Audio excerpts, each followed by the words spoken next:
Well, thank you very much, Larry. It's great to be back in beautiful Davos, Switzerland, and to address so many respected business leaders, so many friends, few enemies, and all of the distinguished guests. It's a who's who, I will say that. I've come to this year's World Economic Forum with truly phenomenal news from America. Yesterday marked the one-year anniversary of my inauguration, and today, after 12 months back in the White House, our economy is booming, growth is exploding, productivity is surging, investment is soaring, incomes are rising, inflation has been defeated, our previously open and dangerous border is closed and virtually impenetrable. And the United States is in the midst of the fastest and most dramatic economic turnaround in our country's history.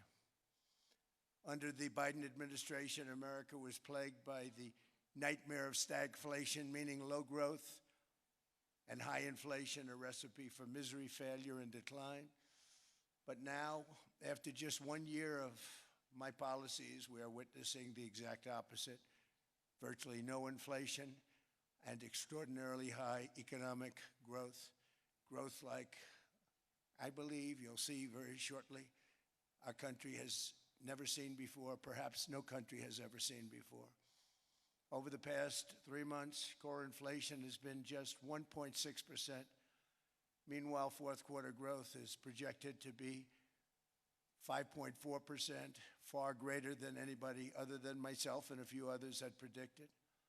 Since the election, the stock market has set 52 all-time high records. So that's in 1 year, 52 records, adding $9 trillion in value to retirement accounts, 401ks, and people's savings. People are doing very well. They're very happy with me.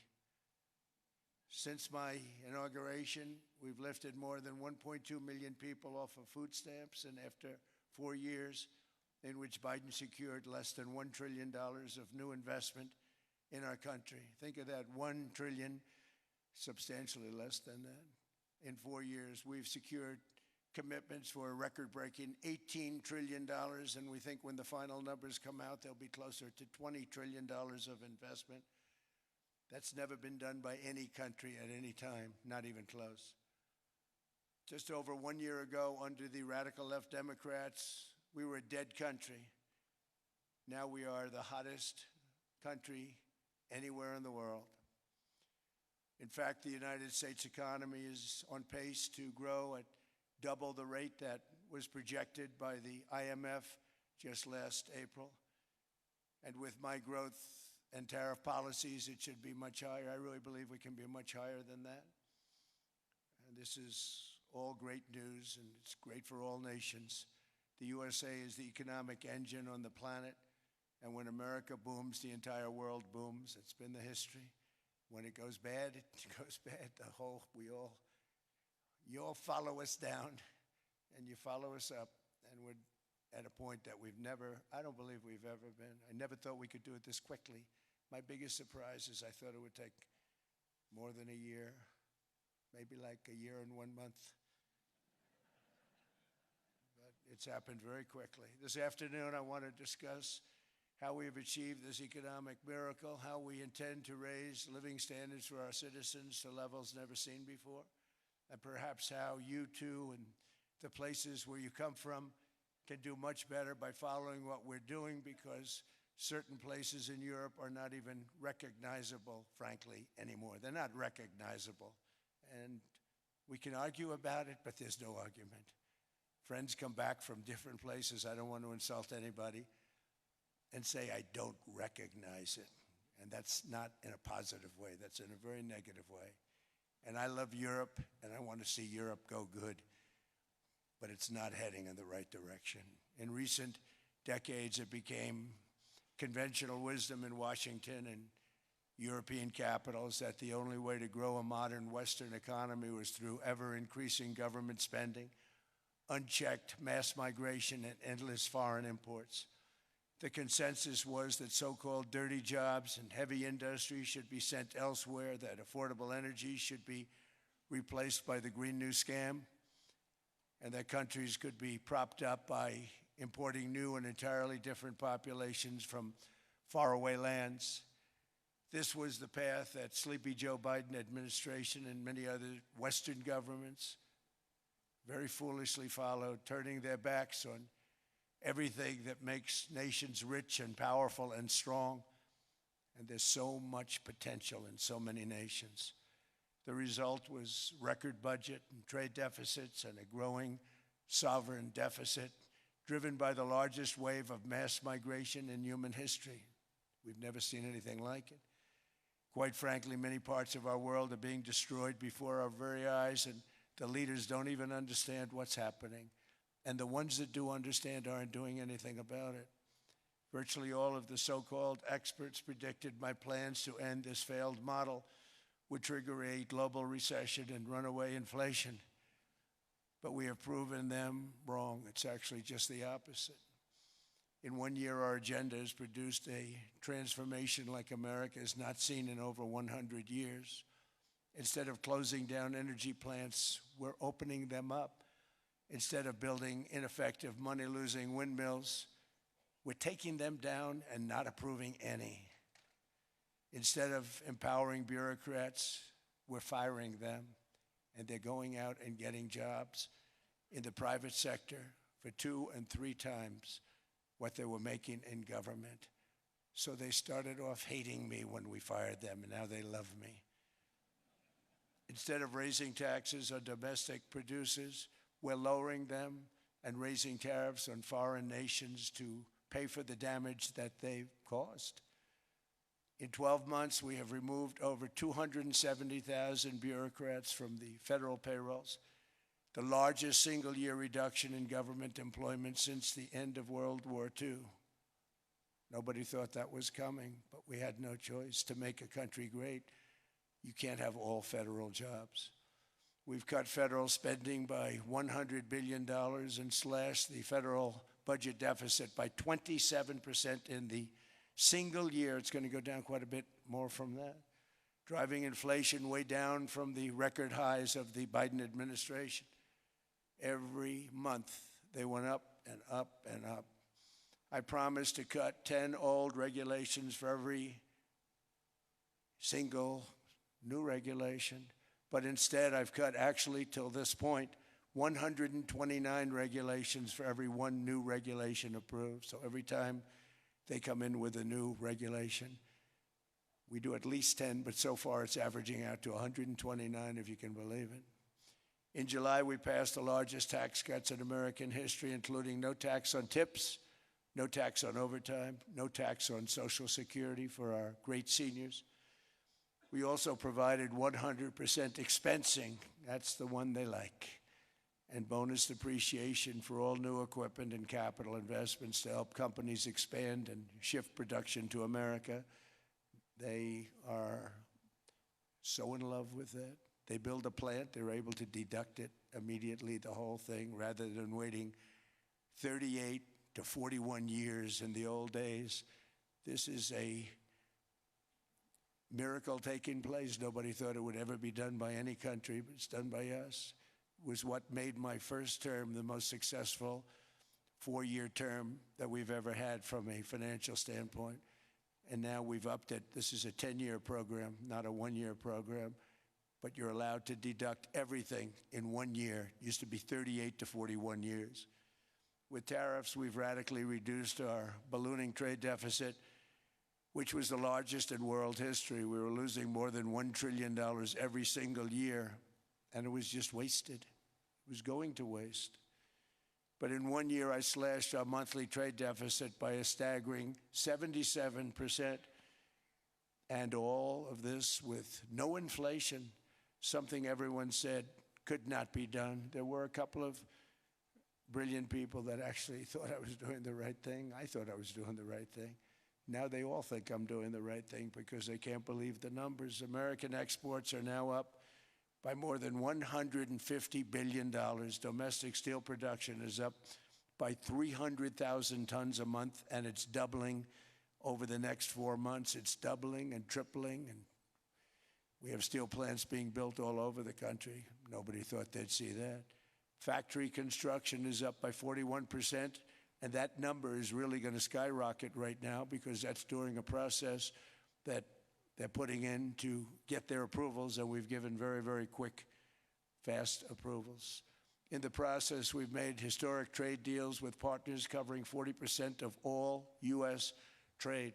Some of the greatest companies and countries in the world. We have countries as our partner, too. The European nations, Japan, South Korea. They're our partners. They've gone into massive deals with us, especially on oil and gas. And these agreements raise growth and cause stock markets to boom, not only in the U.S., but virtually every country that came to make a deal, because, as you've learned, when the United States goes up, you follow. It's really become a staple. In America, I've stopped the nation-wrecking energy policies that drive up prices while sending jobs and factories to the world's worst polluters. They are indeed polluters. Under Sleepy Joe Biden, new domestic oil and gas leases fell by 95%. Think of that.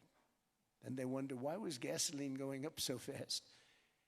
The gasoline actually topped $5 a gallon, in some places $7 a gallon, and more than 100 major power plants were violently shut down by incompetent people that had no idea what the hell they were doing.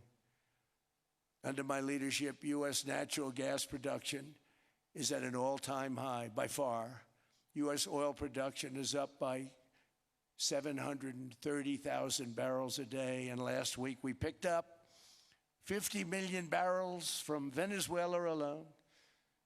Venezuela has been an amazing place for so many years, but then they went bad with their policies. 20 years ago, it was a great country, and now it's got problems, but we're helping them. And those 50 million barrels, we're going to be splitting up with them, and they'll be making more money than they've made in a long time. Venezuela is going to do fantastically well. We appreciate all of the cooperation we've been giving.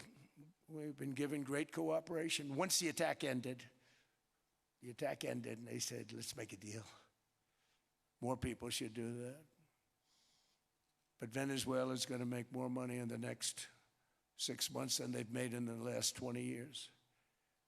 Every major oil company is coming in with us. It's amazing. It's a beautiful thing to see. The leadership of the country has been very good. They've been very, very smart. The price of gasoline is now below $2.50 a gallon in many states, $2.30 a gallon in most states. Then we'll soon be averaging less than $2 a gallon. In many places, it's already down even lower, $1.95 a gallon. Numerous states are at $1.99, numbers that nobody has heard for years.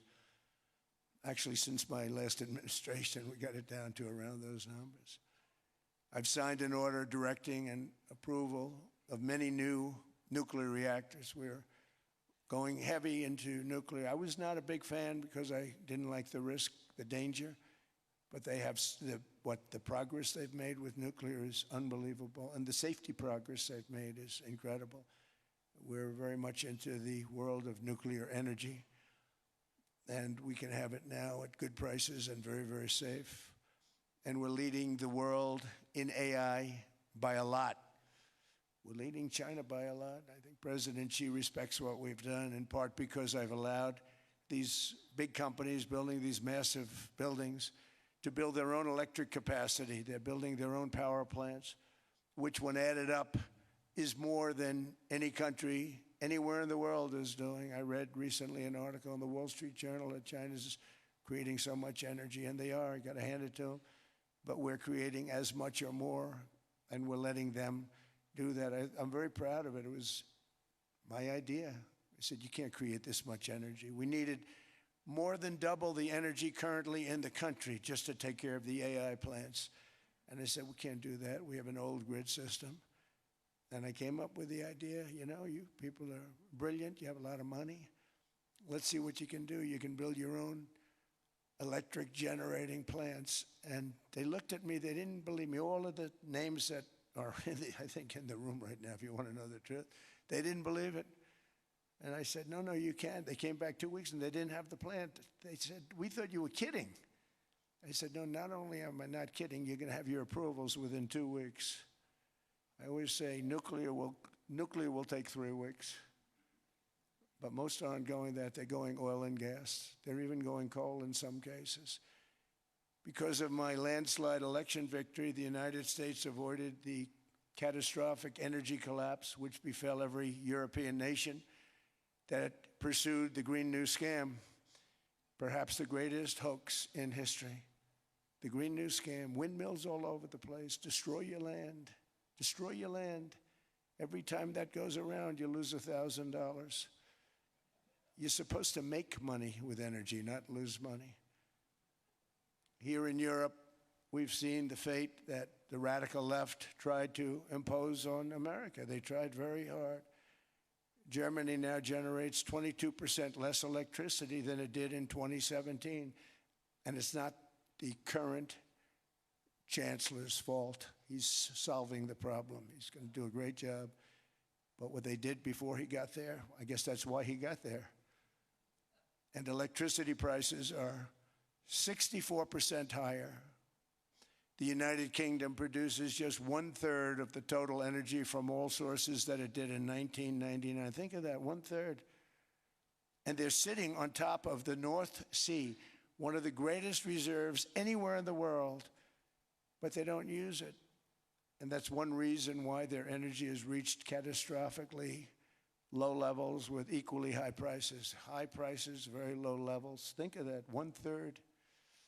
And you're sitting on top of the North Sea. And they like to say, well, that's depleted. It's not depleted. It's got 500 years. They haven't even found the oil. The North Sea is incredible. They don't let anybody drill. Environmentally, they don't let them drill.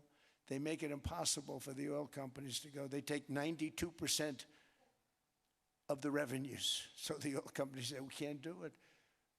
They came to see me. Is there anything you can do? I want Europe to do great. I want UK to do great. They're sitting on one of the greatest energy sources in the world, and they don't use it. In fact, their electricity prices have soared 139%. There are windmills all over Europe. There are windmills all over the place, and they are losers. One thing I've noticed is that the more windmills a country has, the more money that country loses and the worse that country is doing. China makes almost all of the windmills, and yet I haven't been able to find any wind farms in China. Did you ever think of that? It's a good way of looking at it. They're smart. China's very smart. They make them, they sell them for a fortune. They sell them to the stupid people that buy them, but they don't use them themselves. They put up a couple of big wind farms, but they don't use them. They just put them up to show people what they could look like. They don't spin. They don't do anything. They use a thing called coal, mostly. But China goes with the coal. They go with oil and gas. They're starting to look at nuclear a little bit, and they're doing just fine. They make a fortune selling the windmills, though, and I think really that's one that they wouldn't be surprised if it stopped. They are shocked that it continues to go. They're very friendly with me. They're shocked that people continue to buy those damn things. They killed the birds. They ruin your landscapes. Other than that, I think they're fabulous, by the way. Stupid people buy them. The consequences of such destructive policies have been stark, including lower economic growth, lower standards of living, lower birth rates, more socially disruptive migration, more vulnerability to hostile foreign adversaries, and much, much smaller militaries. The United States cares greatly about the people of Europe. We really do. I mean, look, I am derived from Europe. Scotland and Germany, 100% Scotland, my mother, 100% German, my father. And we believe deeply in the bonds we share with Europe. as a civilization. I want to see it do great. That's why issues like energy, trade, immigration, and economic growth must be central concerns to anyone who wants to see a strong and united West, because Europe and those countries have to do their thing. They have to get out of the culture that they've created over the last 10 years. It's horrible what they're doing to themselves. They're destroying themselves. These beautiful, beautiful places. We want strong allies, not seriously weakened ones. We want Europe to be strong. Ultimately, these are matters of national security, and perhaps no current issue makes the situation more clear than what's currently going on with Greenland. Would you like me to say a few words of Greenland? I was going to leave it out of the speech, but I think I would have been reviewed very negatively. I have tremendous respect for both the people of Greenland and the people of Denmark, tremendous respect. But every NATO ally has an obligation to be able to defend their own territory. And the fact is, no nation or group of nations is in any position to be able to secure Greenland other than the United States. We're a great power, much greater than people even understand. I think they found that out 2 weeks ago in Venezuela. We saw this in World War II when Denmark fell to Germany after just 6 hours of fighting and was totally unable to defend either itself or Greenland. So the United States was then compelled. We did it. We felt an obligation to do it, to send our own forces to hold the Greenland territory. And hold it we did at great cost and expense. They didn't have a chance of getting on it, and they tried. Denmark knows that. We literally set up bases on Greenland for Denmark. We fought for Denmark. We weren't fighting for anyone else. We were fighting to save it for Denmark. Big, beautiful piece of ice. It's hard to call it land. It's a big piece of ice. But we saved Greenland and successfully prevented our enemies from gaining a foothold in our hemisphere. So we did it for ourselves also. And then after the war, which we won it big. Without us, right now you'd all be speaking German and a little Japanese, perhaps. After the war, we gave Greenland back to Denmark. How stupid were we to do that? But we did it. But we gave it back. But how ungrateful are they now? So now our country and the world face much greater risks than it did ever before because of missiles, because of nuclear, because of weapons of warfare that I can't even talk about. 2 weeks ago, they saw weapons that nobody ever heard of. They weren't able to fire one shot at us. They said, what happened? Everything was discombobulated. They said, we've got them in our sights. Press the trigger, and nothing happened. No anti-aircraft missiles went up. There was one that went up about 30 feet and crashed down right next to the people that sent it. They said, what the hell is going on?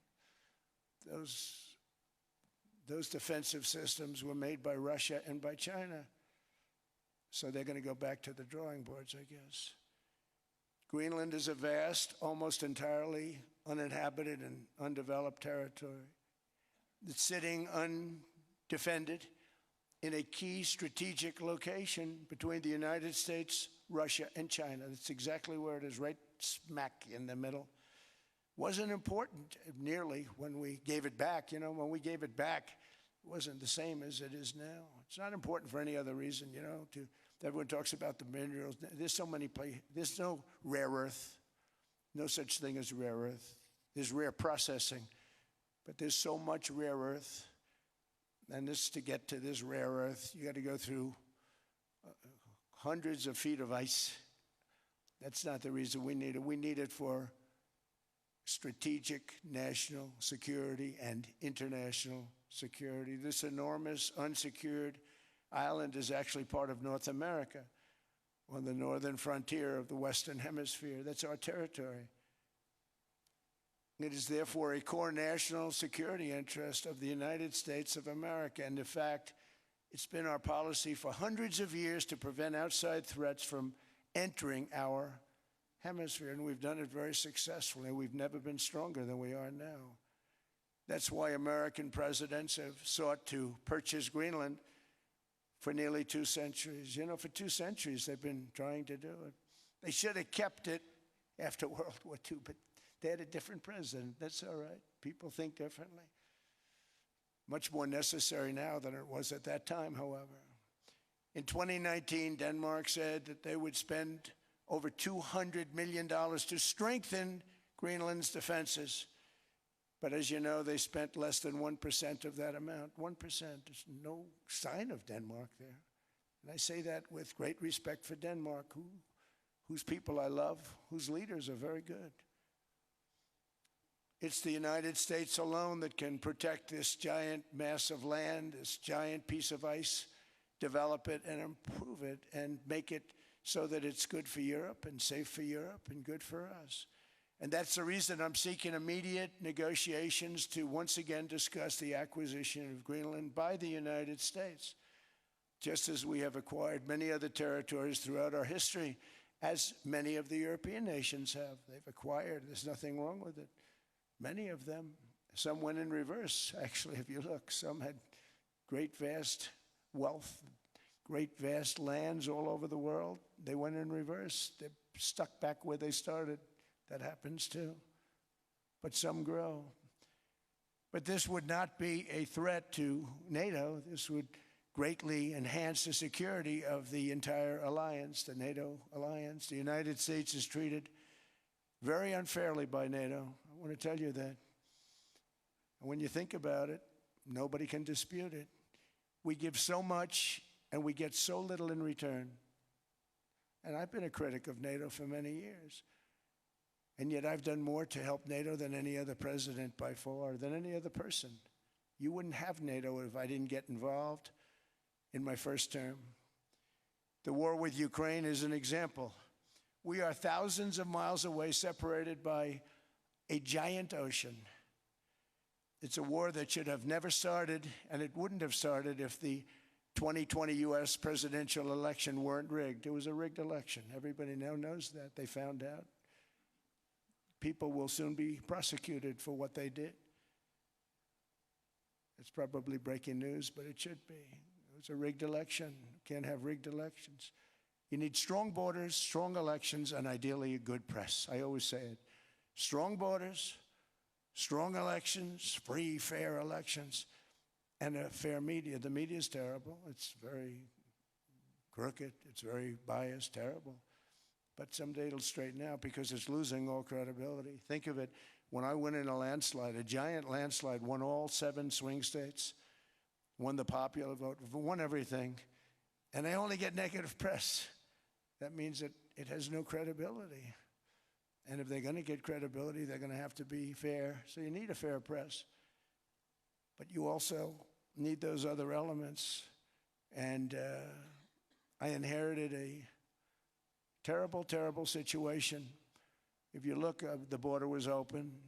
The inflation was raging. Everything was bad with the United States when I came into office. But I also inherited a mess with Ukraine and Russia, something that would have never happened. And I know Putin very well. He and I would discuss Ukraine. It was the apple of his eye, but he wasn't going to do anything. I said, Vladimir, you're not doing it. He would never have done it. It was terrible what happened. I could see it happening, too. After I left, I could see it happening. Biden had given Ukraine and NATO $350 billion, a staggering sum, $350 billion. I came in, and just like the southern border, just like inflation, just like our economy, I said, wow, this place is in trouble, meaning our country. All of these things were out of control. But the border was out of control. We fixed it with the strongest border anywhere in the world. And I've now been working on this war for 1 year, during which time I settled 8 other wars. India, Pakistan. I settled other wars that were Vladimir Putin called me, Armenia, Azerbaijan, He said, I can't believe you settled that one. They were going on for 35 years. I settled it in one day. And President Putin called me. He said, you know, I can't believe I've worked on that war for 10 years trying to settle it. I couldn't do it. I said, do me a favor, focus on settling your war. Don't worry about that one. What does the United States get out of all of this work, all of this money, other than death, destruction, and massive amounts of cash going to people who don't appreciate what we do? They don't appreciate what we do. I'm talking about NATO. I'm talking about Europe. They have to work on Ukraine. We don't. The United States is very far away. We have a big, beautiful ocean separating us. We have nothing to do with it. Until I came along, NATO was only supposed to pay 2% of GDP. But they weren't paying. Most of the countries weren't paying anything. The United States was paying for virtually 100% of NATO. And I got that stopped. I said, that's not fair. But then, more importantly, I got NATO to pay 5%, and now they were paying, and now they are paying. So something nobody said was possible. They said, we will never go up higher than 2%. But they went to 5%, and now they're paying the 5%. They didn't pay the 2%, and now they're paying the 5%. And they're stronger for it, and they have an excellent, by the way, Secretary General, who's possibly in the room. Mark, are you here? Yes, he's here. Hello, Mark. We never asked for anything, and we never got anything. We probably won't get anything unless I decide to use excessive strength and force where we would be, frankly, unstoppable. But I won't do that. Okay? Now everyone's saying, oh, good. That's probably the biggest statement I made, because people thought I would use force. I don't have to use force. I don't want to use force. I won't use force. All the United States is asking for is a place called Greenland, where we already had it as a trustee, but respectfully returned it back to Denmark not long ago after we defeated the Germans, the Japanese, the Italians, and others in World War II. We gave it back to them. We were a powerful force then, but we are a much more powerful force now, after I rebuilt the military in my first term and continue to do so today. We have a budget of $1.5 trillion. We're bringing back battleships. The battleship is 100 times more powerful than the great battleships you saw in World War II, those great, big, gorgeous ships, the Missouri, the Iowa, the Alabama. Because I thought maybe we could take them out of mothballs. They said, no, sir, these ships are 100, think of that, 100 times more powerful than those big, magnificent pieces of art that you saw so many times ago, that you still see on television, and you say, wow, what a force. 100 times, each ship 100 times more powerful than the big battleships of the past. So that was the end of the mothball story. So what we have gotten out of NATO is nothing except to protect Europe from the Soviet Union and now Russia. I mean, we've helped them for so many years. We've never gotten anything, except we pay for NATO. And we paid for many years until I came along. We paid for, in my opinion, 100% of NATO because they weren't paying their bills. And all we're asking for is to get Greenland, including right title and ownership, because you need the ownership to defend it. You can't defend it on a lease. Number one, legally it's not defensible that way, totally. And number two, psychologically, who the hell wants to defend a license agreement or a lease, which is a large piece of ice in the middle of the ocean where if there is a war, much of the action will take place on that piece of ice. Think of it. Those missiles would be flying right over the center of that piece of ice. All we want from Denmark for national and international security and to keep our very energetic and dangerous potential enemies at bay is this land on which we're going to build the greatest golden dome ever built. We're building a golden dome that's going to, just by its very nature, going to be defending Canada. Canada gets a lot of freebies from us, by the way. They should be grateful also, but they're not. I watched your Prime Minister yesterday. He wasn't so grateful. But they should be grateful to us. Canada lives because of the United States. Remember that, Mark, the next time you make your statements.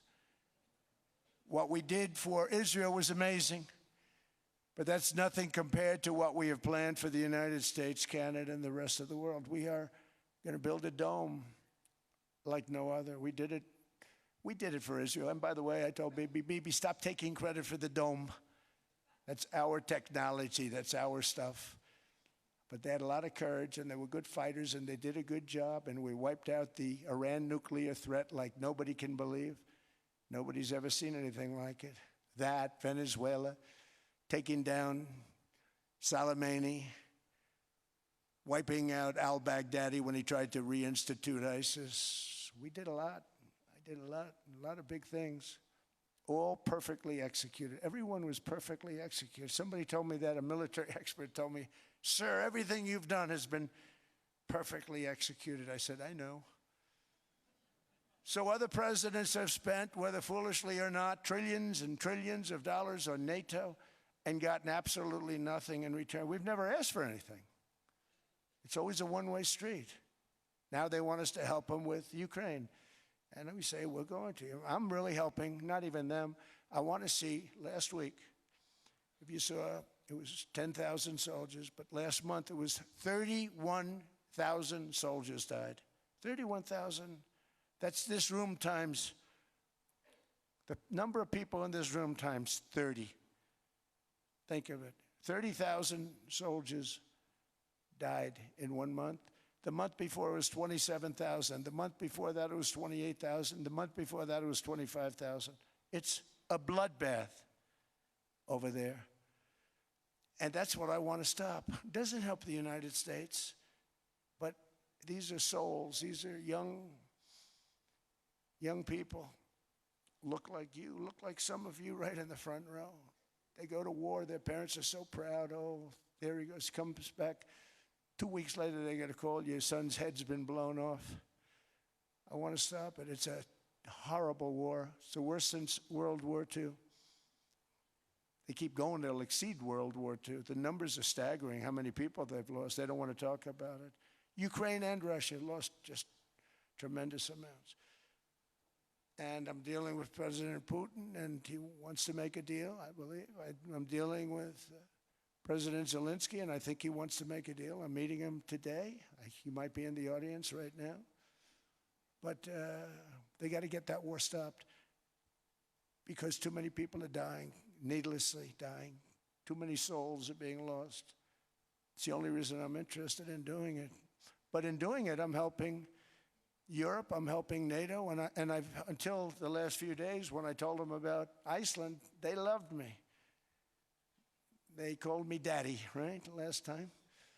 A very smart man said, he's our daddy. He's running it. I was like running it. I went from running it to being a terrible human being. But now what I'm asking for is a piece of ice, cold and poorly located, that can play a vital role in world peace and world protection. It's a very small ask compared to what we have given them for many, many decades. But the problem with NATO is that we'll be there for them 100%. But I'm not sure that they'd be there for us. If we gave them the call, gentlemen, we are being attacked. We're under attack by such and such a nation. I know them all very well. I'm not sure that they'd be there. I know we'd be there for them. I don't know that they'd be there for us. So with all of the money we expend, with all of the blood, sweat, and tears, I don't know that they'd be there for us. They're not there for us on Iceland, that I can tell you. I mean, our stock market took the first dip yesterday because of Iceland. So Iceland's already cost us a lot of money. But that dip is peanuts compared to what it's gone up. And we have an unbelievable future in that stock. That stock market is going to be doubled. We're going to hit 50,000, and that stock market's going to double in a relatively short period of time. Because because of everything that's happening. But this is a good example. After giving NATO and European nations trillions and trillions of dollars in defense, they buy our weapons. We make the greatest weapons in the world, but now we're going to make them faster, much faster. You saw that. I put a cap on the salaries, and I put no buybacks, no stock buybacks, no various other things that they were doing. I mean, they were making $50 million, but it would take them 3 years to give you a Patriot missile. I said, that's not good. My chauffeur can do a better job than that, and he makes slightly less than 50.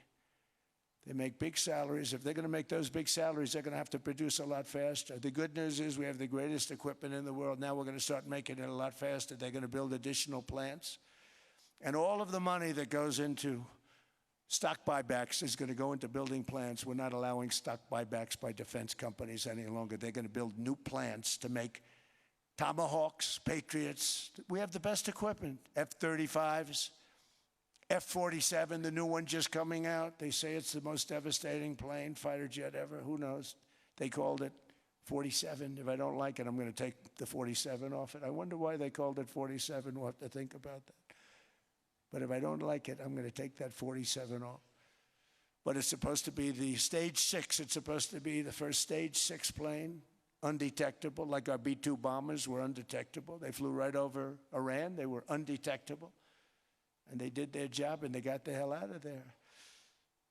So we want a piece of ice for world protection, and they won't give it. We've never asked for anything else, and we could have kept that piece of land, and we didn't. So they have a choice. You can say yes, and we will be very appreciative, or you can say no, and we will remember.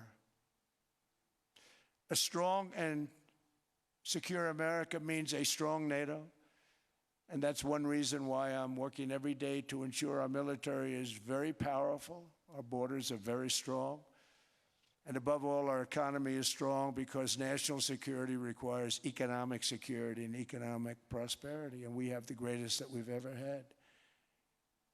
Biden and his allies destroyed our economy and gave us perhaps the worst inflation in American history. They say 48 years, I say forever, but I think 48 years is the equivalent to forever.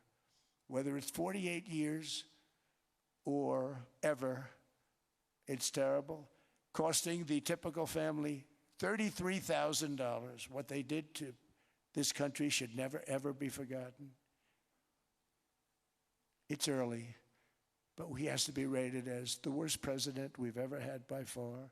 The auto pen did much of the damage. The auto pen, he was the auto pen president, because I don't believe a sane president would have ever signed the kind of things that he signed. But now grocery prices, energy prices, airfares, mortgage rates, rent, and car payments are all coming down, and they're coming down fast. We inherited a mess, but we've done a hell of a job in 12 months. Under my most favored nation policy for drug prices, the cost of prescription drugs is coming down by up to 90%, depending on the way you calculate. You could also say 5, 6, 7, 800%.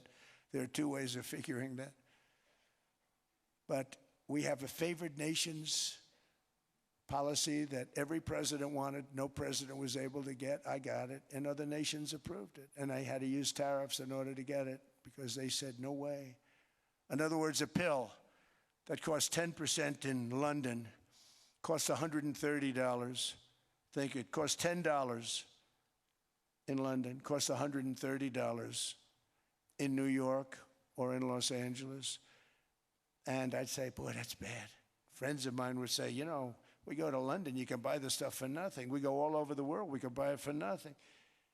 Because basically America was subsidizing every nation in the world because presidents allowed them to get away with it. It became very tough. So when I called up Emmanuel Macron, I watched him yesterday with those beautiful sunglasses.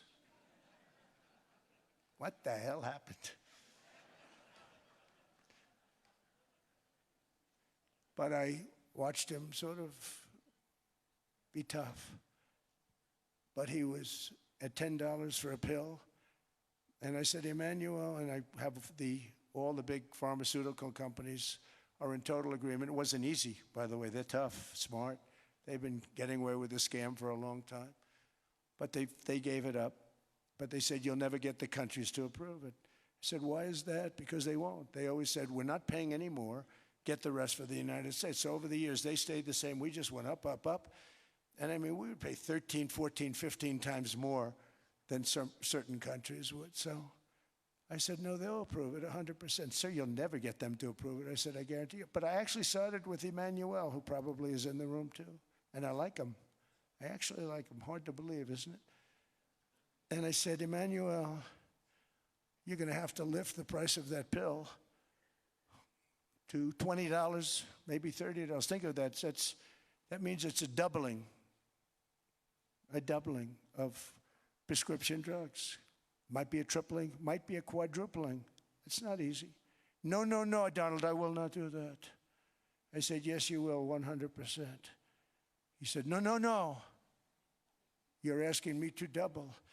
I said, Emmanuel, you've been taking advantage of the United States for 30 years with prescription drugs. You really should do it, and you will do it. I have no doubt. In fact, I am 100% sure you're going to. No, no, no, I will not do it. Because he has to, in all fairness to him, he has to double or triple. Because the world being a bigger place than the United States, it's not that you meet in the middle. You just have to go up some, and we come down a lot. They go up a little, we come down a lot.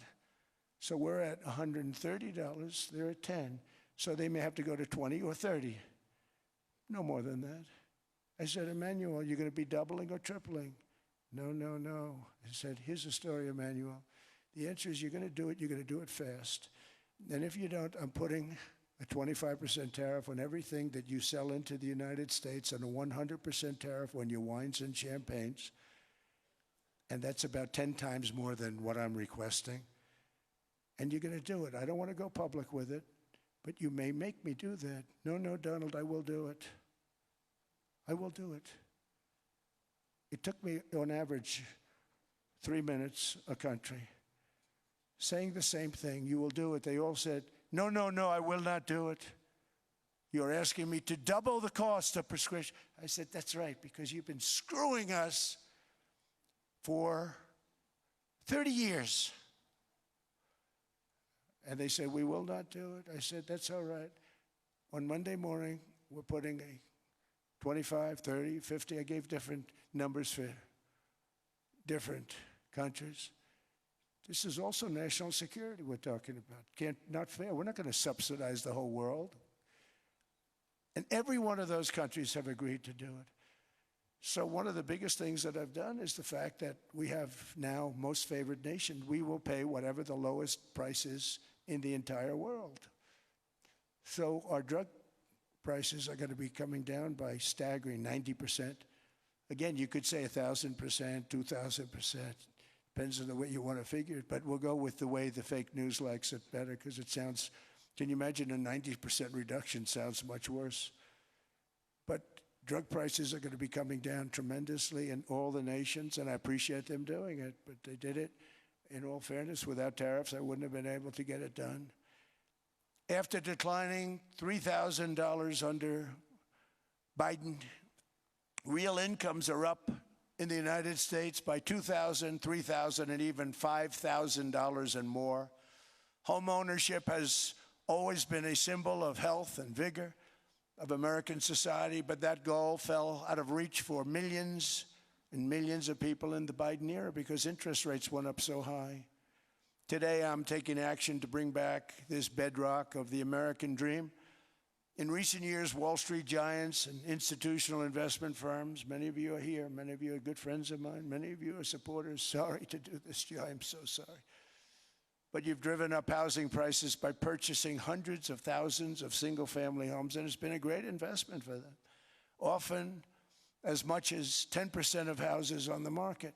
You know, the crazy thing is a person can't get depreciation on a house, but when a corporation buys it, they get depreciation. Okay, that's something we're going to have to think about too. I don't know if too many people think about that. You buy a corporation, they buy 500 houses, they buy hundreds of thousands, they buy 500 houses, they can take depreciation. A person sweats and works and buys one house, they can't. But homes are built for people, not for corporations, and America will not become a nation of renters. We're not going to do that. That's why I have signed an executive order banning large institutional investors from buying single-family homes. It's just not fair to the public. They're not able to buy a house. And I'm calling on Congress to pass that ban into permanent law, and I think they will. One of the biggest barriers to saving for a down payment has been surging credit card debt. The profit margin for credit card companies now exceeds 50%, one of the biggest. And they charge Americans interest rates of 28%, 30%, 31%, 32%. Whatever happened to usury? So to help our citizens recover from the Biden disaster, all caused by this horrible president, I'm asking Congress to cap credit card interest rates at 10% for 1 year. And this will help millions of Americans save for a home. They have no idea they're paying 28%. They go out there a little late in their payment and they end up losing their house. It's terrible. To unleash innovation and savings and financing, I'm also working to ensure America remains the crypto capital of the world. And to that end, last year I signed the landmark Genius Act into law. Now Congress is working very hard on crypto market structure legislation, Bitcoin, all of them, which I hope to sign very soon, unlocking new pathways for Americans to reach financial freedom. And I did it for two reasons. Number one, I thought it was politically good, and it was. I got tremendous political support. But more importantly, China wanted that market too. It's just like they want the AI. And we've got that market, I think, pretty well locked up. If I didn't do it, Biden was totally against it until before the election when they realized that, there were millions of people voting against him over crypto. And all of a sudden they loved it very much, but it was too late. They blew it. But it is politically popular, but it's much more importantly, we have to make it so that China doesn't get the hold of it. And once they have that hold, we're not going to be able to get it back. So I'm honored to have done it. Finally, I've instructed government-backed institutions to purchase up to $200 billion in mortgage bonds to bring down interest rates. And I'll be announcing a new Fed chairman in the not-too-distant future. I think he'll do a very good job. See, I gave away some of it. I did give that away. So we have something, got something, but somebody that's very respected. They're all respected. They're all great. Everyone that I interviewed is great. Everyone could do, I think, a fantastic job. Problem is they change once they get the job. They do. They're saying everything I want to hear, and then they get the job. They're locked in for 6 years. They get the job, and all of a sudden, let's raise rates a little bit. I call them, sir, we'd rather not talk about this. It's amazing how people change once they have the job, but it's too bad. Sort of disloyalty, but they got to do what they think is right. We have a terrible chairman right now. Jerome, too late Powell. He's always too late. And he's very late with interest rates, except before the election, he was just fine for the other side. So we're going to have somebody that's great, and we hope he does the right job. Last week, the average 30-year mortgage rate dropped below 6% for the first time in many years. Another major factor in driving up housing costs was the mass invasion of our borders. And I have to say one thing about housing, because nobody ever says this. I am very protective of people that already own a house, of which we have millions and millions and millions. And because we have had such a good run, the house values have gone up tremendously. And these people have become wealthy. They weren't wealthy. They become wealthy because of their house. And every time you make it more and more and more affordable for somebody to buy a house cheaply, you're actually hurting the value of those houses, obviously, because the one thing works in tandem with the other. And I don't want to do anything that's going to hurt the value of people that own a house, who for the first time in their lives are walking around the streets of whatever city they're in, very proud that their house is worth $500,000, $600,000, $700,000. Now, if I want to really crush the housing market, I could do that so fast and people could buy houses, but you would destroy a lot of people that already have houses. In some cases, they've mortgaged their house, and the mortgage would be very low, and all of a sudden the mortgage without any changes becomes very high, and they end up losing the house. I'm not going to hurt, and I speak with Scott, who's doing a fantastic job, and Howard, who's doing a fantastic job, and all of my people.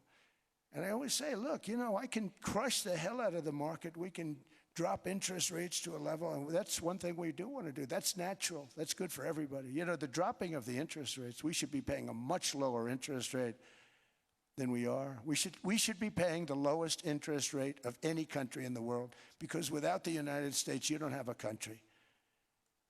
I mean, I had a case with Switzerland. We happened to be in Switzerland. Maybe I'll give you a quick story. But they were paying nothing. They make beautiful watches, great watches, Rolex, all of them. They were paying nothing to the United States when they sent their product in. And we had a $41 billion deficit.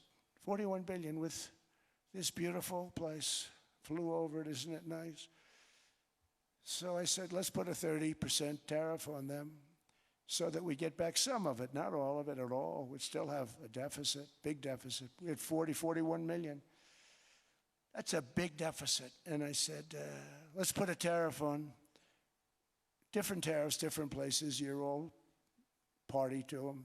In some cases, victims to them. But in the end, it's a fair thing. And most of you realize that.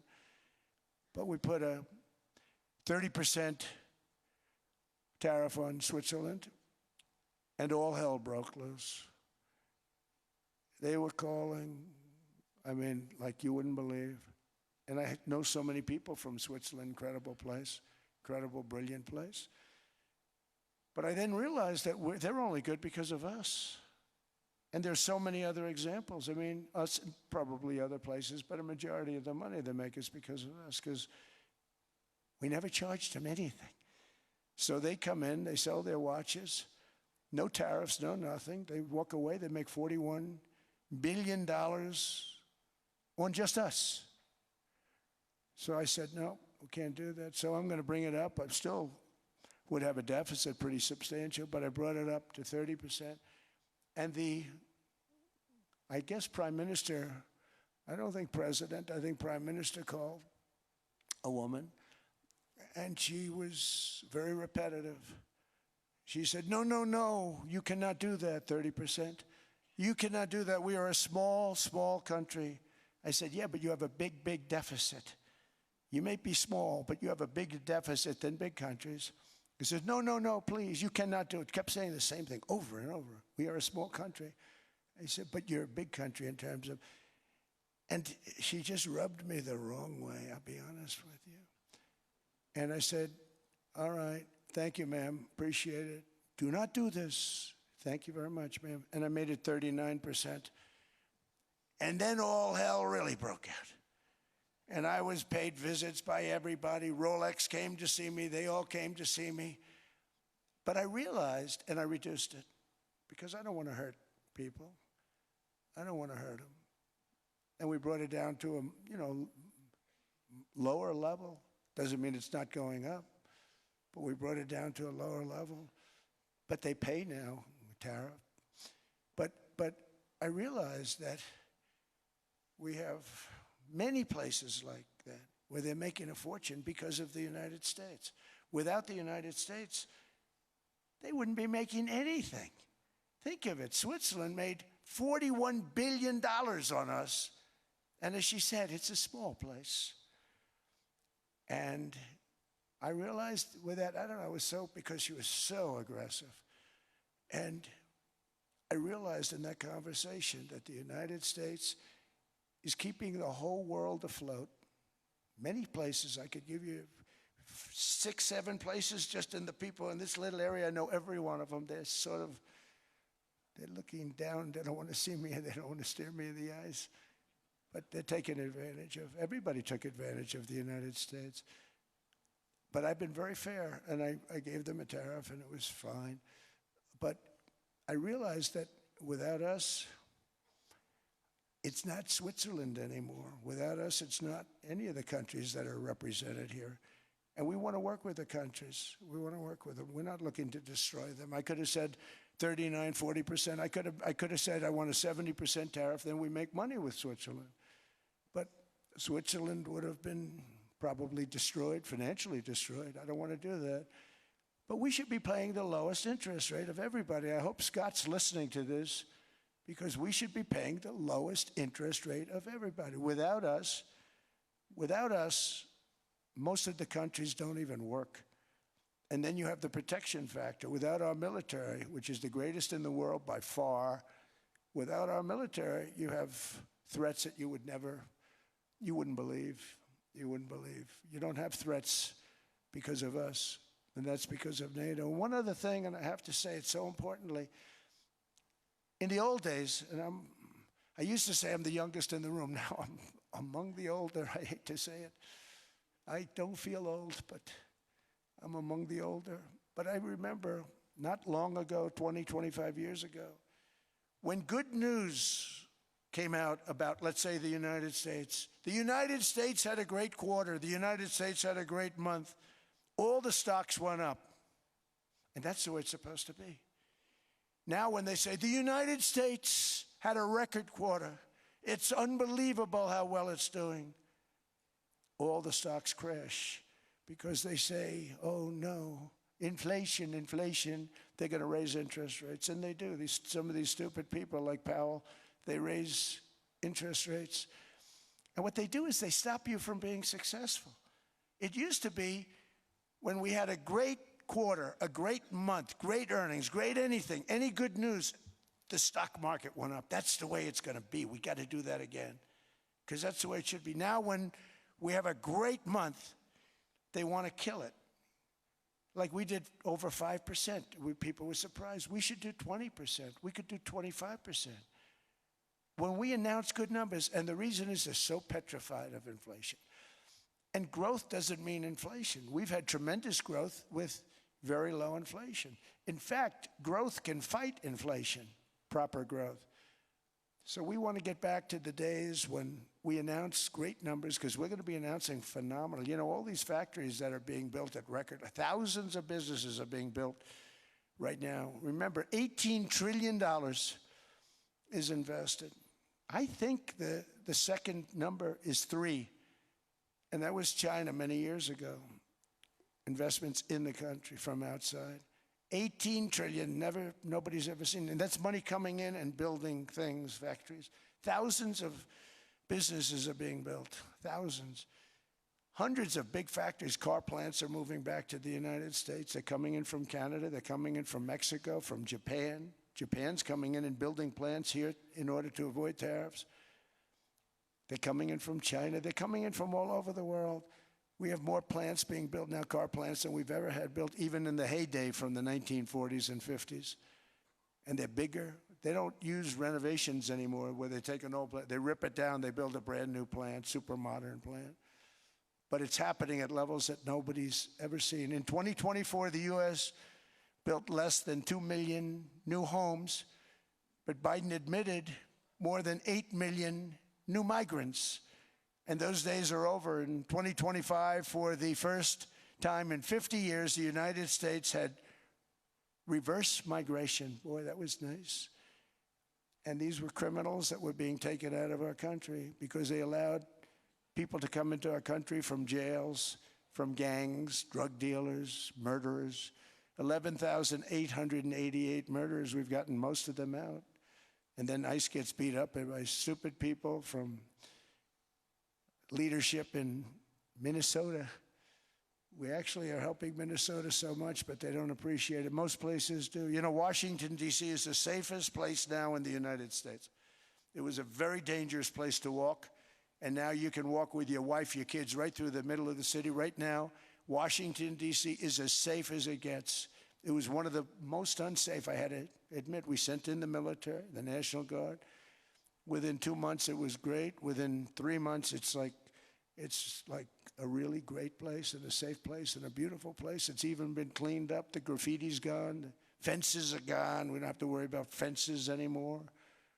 All of the places, the grasses are cut and replaced with new grass in many cases. It's all going to happen in the spring. But Washington and D.C. is beautiful again, and it's safe. New restaurants are opening up. They were all closing. Now you can't get into a restaurant. Restaurants in Washington, D.C. are all opening. Memphis also, Memphis, Tennessee, New Orleans, Louisiana. We were there for 3 weeks.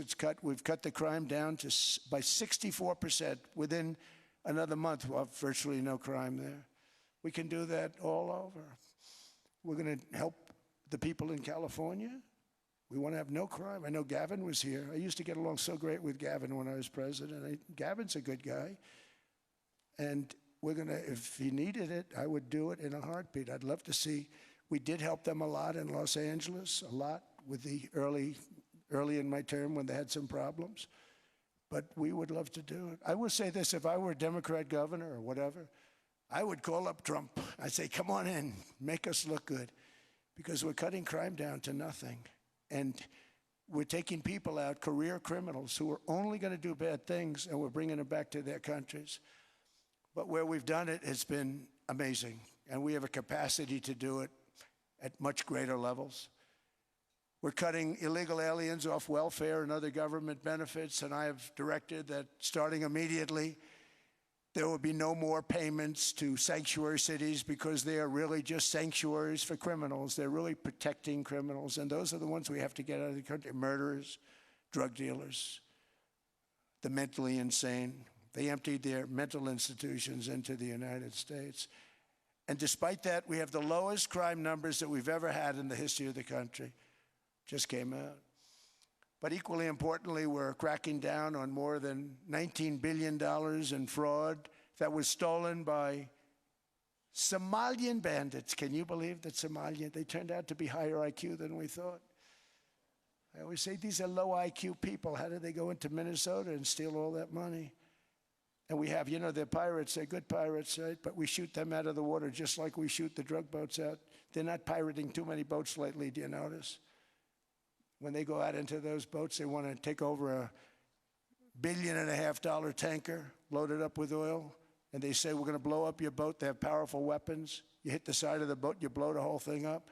The insurance companies are petrified, so they say, just give them the boat. We'll give them money instead. And I don't do that.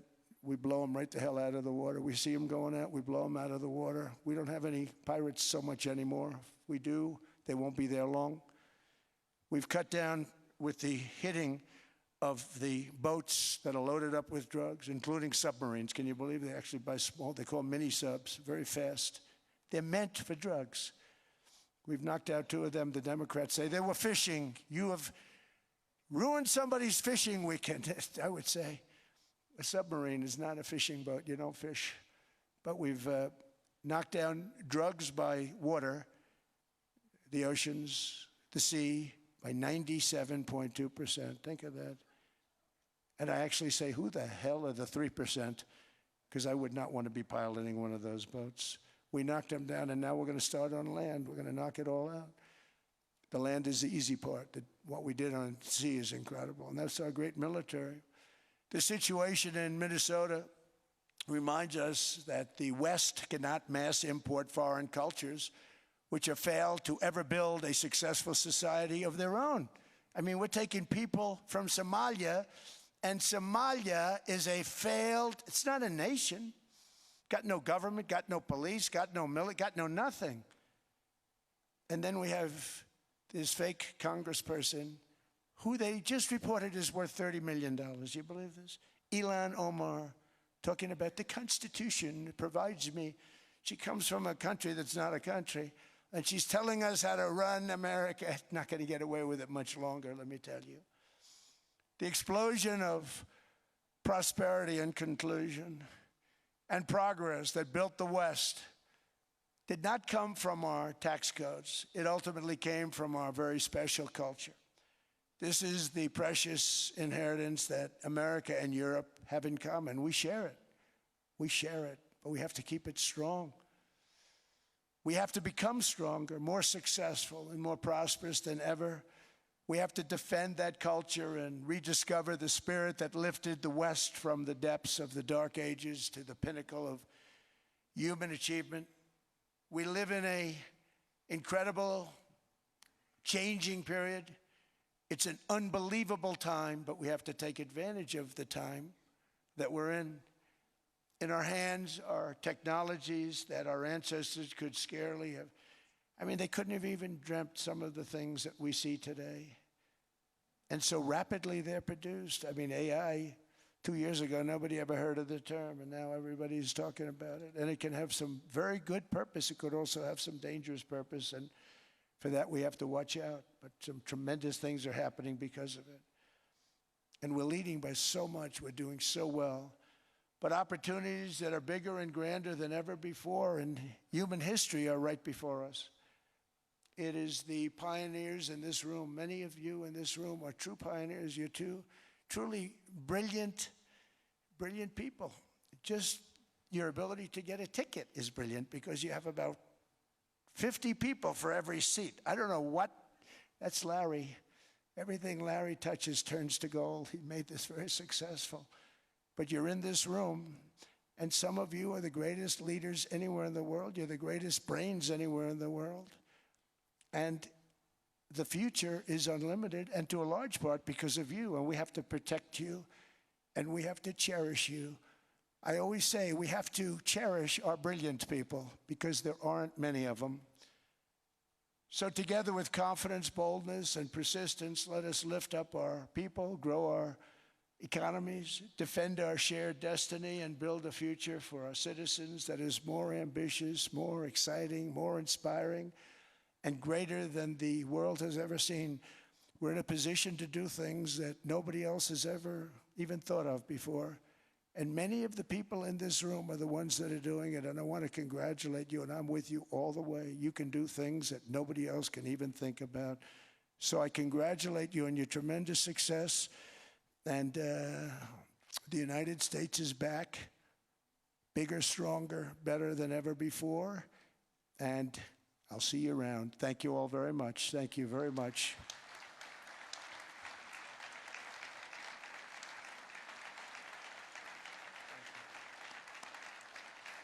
Thank you.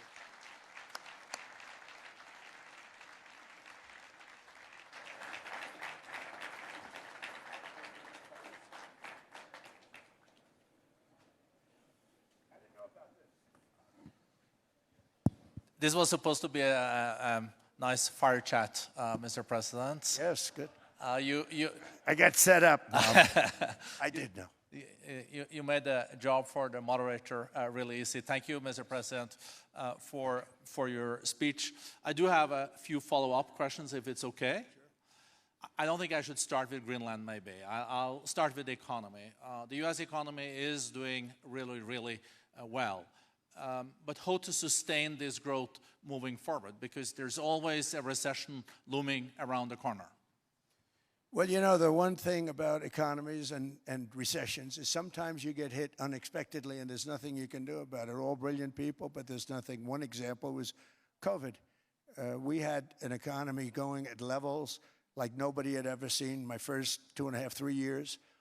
And then I heard the word pandemic, not COVID. They came up with that name over a period of time. We won't get into that. But I heard the word pandemic. And I had a poll come out that was so strong just prior to that, and I was with the two best pollsters, McLaughlin, Fabrizio, and they said, sir, George Washington and Abraham Lincoln, if they came back and ran as president and vice president, they couldn't beat you.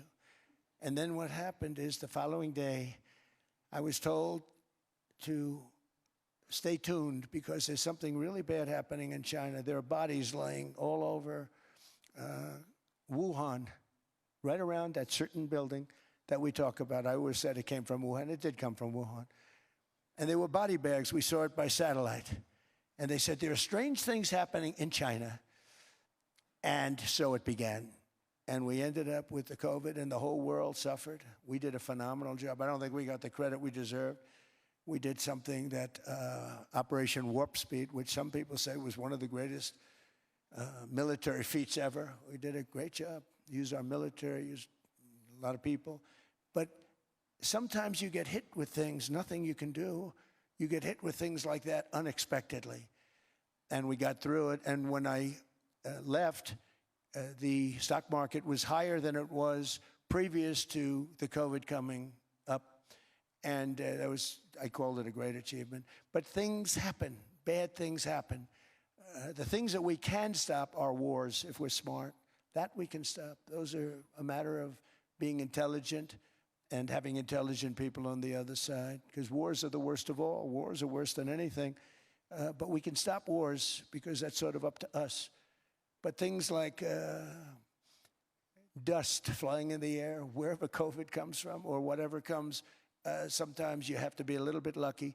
But we are poised to have an economy like no other, not only in this country, but anywhere. And you know, when you hear the kind of numbers that, I can tell you that Scott Bessent was with me the other day, and he's looking at numbers. He said, I can't.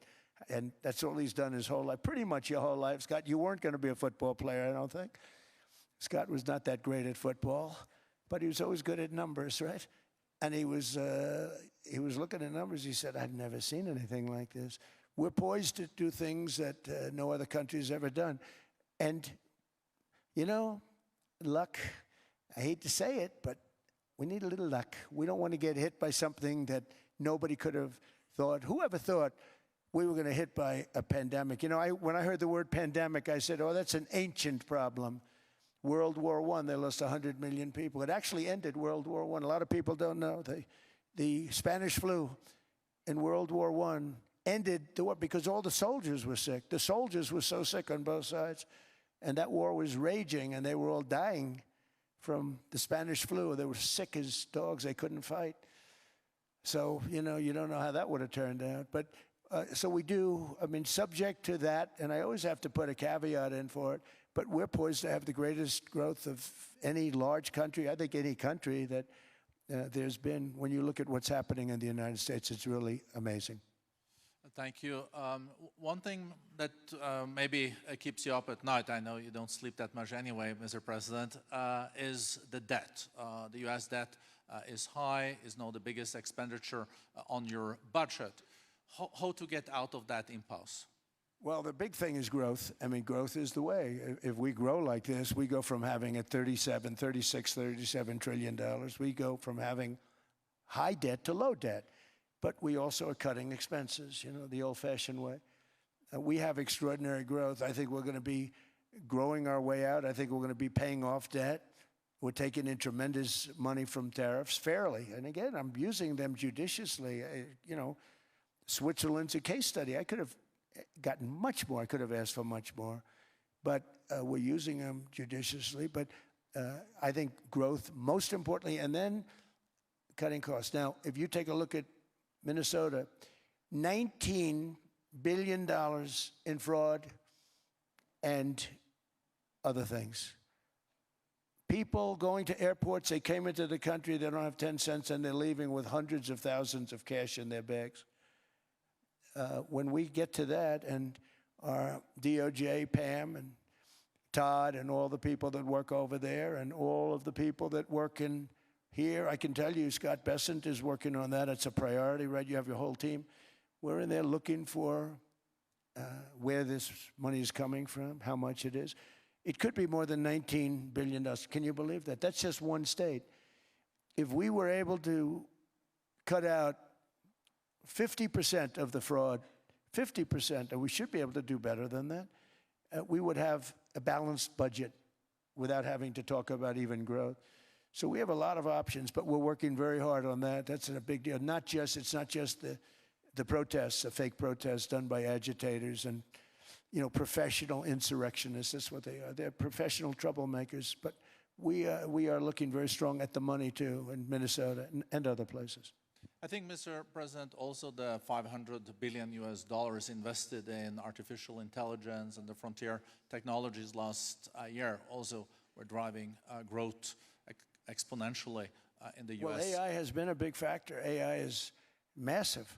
I mean, Mark Zuckerberg showed me a plant where he put it over a map of Manhattan, and it was basically the size of Manhattan. This is not, I said, you got to be kidding. It's a plant that was miles long, miles wide, very high. I don't think it was high like the Empire State Building, but it was high. And it literally covered most of the island of Manhattan. That's called a big plant. And, you know, when I heard they're going to spend $50 billion building it, I said, if you spend $50 million, you can build a nice little shopping center. If you spend $500 million, you can build a good shopping center. But how do you spend $50 billion? When I looked at this thing, I said, you think you'll be able to do it for that? It's amazing when, some of the plants that I see, and I see them all. And again, so big is we're letting them build their own electric generation. This way we have no problem. And otherwise they'd be complaining. There'd be nobody able to be, we have an old grid system. And not only that, they're going to sell at a very cheap price the excess electricity that they create back into our grid. So that'll solve some problems for certain states that don't have enough electricity. We also know that on the AI, there is fierce competition between the US as the largest economy in the world, 27% of the global GDP and 5% of the global population, not doing that badly, and China. And we know that competition is very tough on AI. I know you're heading to a state visit to China in April. How do you see the US-China relationship moving forward? Are you able to combine this tough competition with also collaboration? So I've always had a very good relationship with President Xi and with President Putin. Talk about, the larger powers. But I've always had a very good relationship with President Xi of China. He's an incredible man. What he's done is amazing. He's highly respected by everybody. And I do now. I mean, now I have good. It was very severely interrupted by COVID. I used to call it the China virus, but he said, do you think you could use a different name? And I decided to do that because why should we have a problem over that? But I would do that, and they would. You're a true diplomat, huh? I became a diplomat for the first time. Well, who taught me that? Marco Rubio. Marco Rubio. He said, let me teach you about diplomacy. Hey, any guy that gets approved by 100% of the votes, think of it, he got liberal Democrats and radical right Republicans to approve him. He's the only one. The next one was lost 45 votes, right? But he got all 100 votes voting for him. And at first I wasn't happy about it. I said, wait a minute, I don't like that. And now it turns out that the Democrats probably wish they didn't do that. And Marco has been fantastic. Marco, stand up, please. You have done a great job as Secretary of State. He's going to go down as the best Secretary of State. And Scott, and we have Susie, who's the first female Chief of Staff, and she's the best Chief of Staff, too. And I see Howard Lutnick, who I know spoke, and Howard's fantastic. Some of the deals we're doing are great. And I want to pay particular attention because we have Chris. And Chris, you got up and spoke, I think. He's the #1 oil man in the world because I was going to put Doug Burgum, who's fantastic. I don't know if Doug's here. Is Doug here? Doug Burgum is fantastic. He said, sir, there's one man better than me. And he introduced me to Chris, and he turns out to be. So we're drilling more oil and gas now than we ever have by almost double. Is that right, Chris? And on top of it, we got a lot coming out of Venezuela. So anyway, so we're doing great. The country is just doing great. We have great people. Thank you. And I see other people. We have Steve Witkoff. We have Jared. I got so many people. I'm in trouble because when I go back, they're going to be people with long faces. Sir, you didn't introduce me. I got so many people. And we have a lot of the greatest people anywhere in the world. I know them all. So I won't continue because we'd be here all day. Thank you, Mr. President. We also know that you're a deal maker, and then maybe coming back to Greenland and Ukraine. What kind of deal in the end do you see between the U.S. And Denmark? Because, I guess you see it now as a negotiation going on, or? Well, it's costing Denmark hundreds of millions a year to run it. And Denmark's a small country and wonderful people. But, it's very expensive. It's a very big piece of ice. And it's very important. I mean, I don't want to repeat the speech, but it's very important that we use that for national and international security. That can create a power that will make it impossible for the bad guys to do anything against the perceived good ones. And it's a great block for Europe. Just like, Denmark was supposed to spend hundreds of millions of dollars. They didn't spend the money. They didn't spend anything almost. And we'll see what happens. I just say this. NATO has treated the United States of America very unfairly. We never asked for anything. We never got anything. We actually took care of the needs of NATO for years and years, which I felt was always unfair. So I got NATO to pay because they're rich countries. But I think it's time that NATO step up. We're helping them with Ukraine. Without us, I think Putin would have gone all the way. I think we have it. I think that could have been a World War III, if you want to know the truth.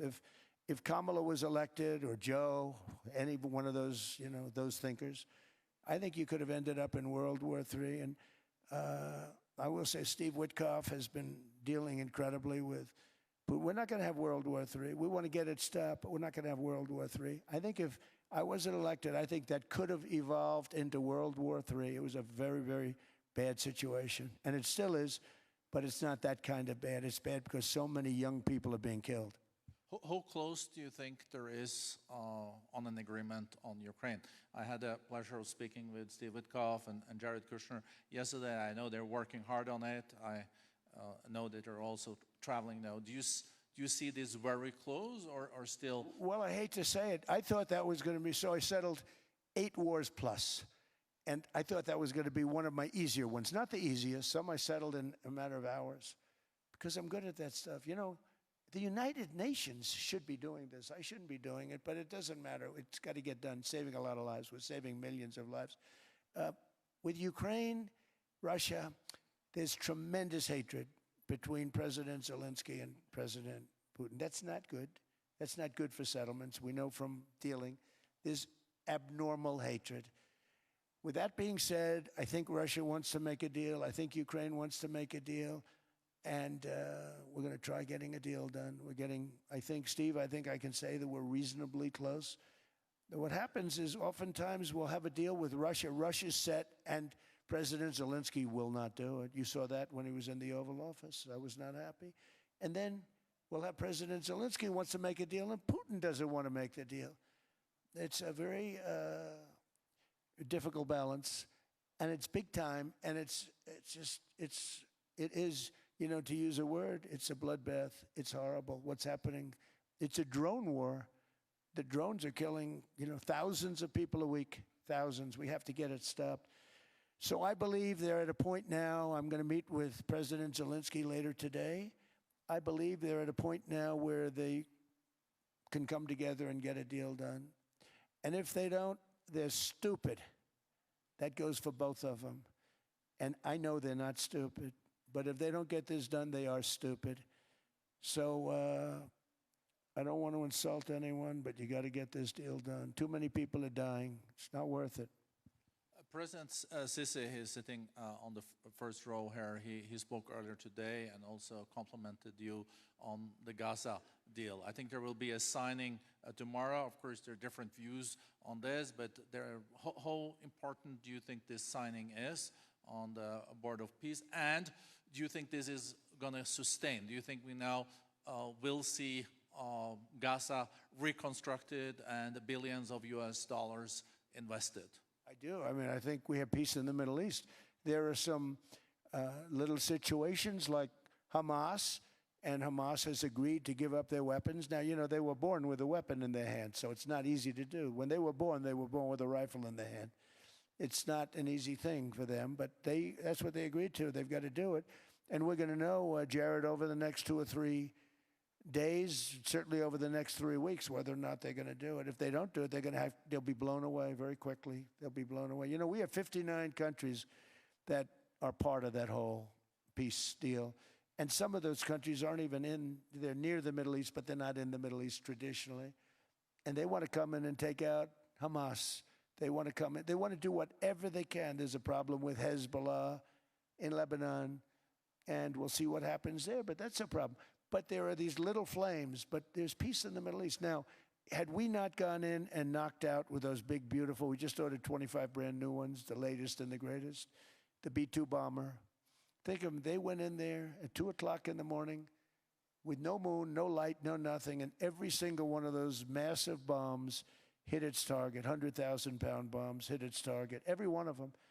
And then on top of it, from a submarine 300 miles away, we hit the sites with tomahawks, which is an unbelievable weapon. So, you know, we did our job. If we didn't do that, you would have never had peace in the Middle East.